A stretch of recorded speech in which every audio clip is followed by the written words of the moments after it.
Koe means voice, sura means even, and ushinau means to lose.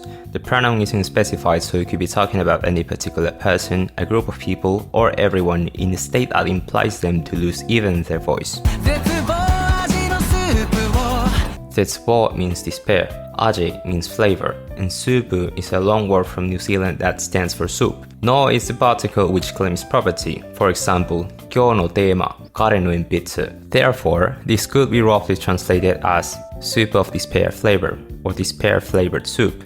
But hold up, we still got yona unifying the previous line with this one. Now this can be translated differently to English depending on the phrase, but its core meaning is just like or just as. In order to make it more digestible, I'll give you an example. 燃えるような愛がある. This 燃える means to burn, ai means love. Ga is just a particle that indicates the subject, and aru means to exist, for inanimate objects, moving machines, or abstract nouns. So, does this mean to burn just like love exists? Well, not exactly. We must start from the back. Aru, we can't interpret it as there is. Then we have love, but this is being directly altered by 燃えるような, just like to burn.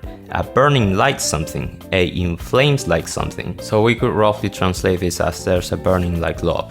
Okay, moving back to the main dish. Following the example we just looked at, 声すら失うような絶望味のスープ means a losing even your voice like soup with despair flavor. I know it sounds crazy, but we can actually make that sound more natural. A despair flavored soup that seems to make you speechless. Remember that the pronoun isn't being specified, I just happen to choose you because I can and it makes sense. By the way, since time isn't specified either, this could be in simple present or in future. What about this though? This or just means there's a verb directly affecting the state of the soup. Just like in English, I drink coffee, the state of this coffee is being directly affected by the verb drink. In Japanese, we have o to connect the direct object to the verb. But where's the verb altering the state of the soup? Let's move to the next line to find out. 一生に少なくとも一杯飲まなくちゃならないみたいだ. Isho means lifetime or whole life. Ni means in. Sukunakutomo means at least. Ippai means one, and this means something roundy.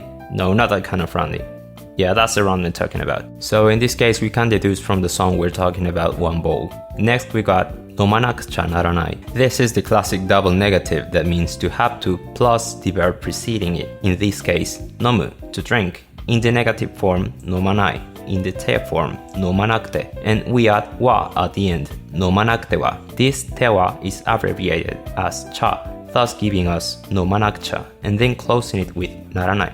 To have to drink. And finally, we end this line with みたいだ, which just means looks like. So this whole sentence means looks like have to drink at least one bowl in lifetime. Remember the pronoun isn't being specified, but we can assume it's speaking in general. Now we know the verb altering the aforementioned despair flavored soup that makes you speechless. 飲む, making this phrase mean something like looks like we have to drink at least one bowl of the aforementioned soup in our lifetime. Let's continue.